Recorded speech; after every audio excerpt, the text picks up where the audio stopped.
బిడియం ఇదేనా చెలియ కానుక ఈ మౌనం ఈ బిడియం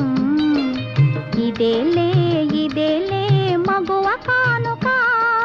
ఈ మౌనం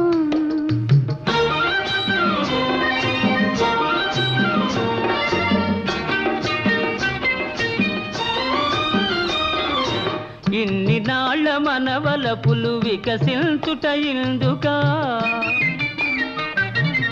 ఇన్ని నాళ్ళ మనవలపులు వికసించుట ఇందుకా మమత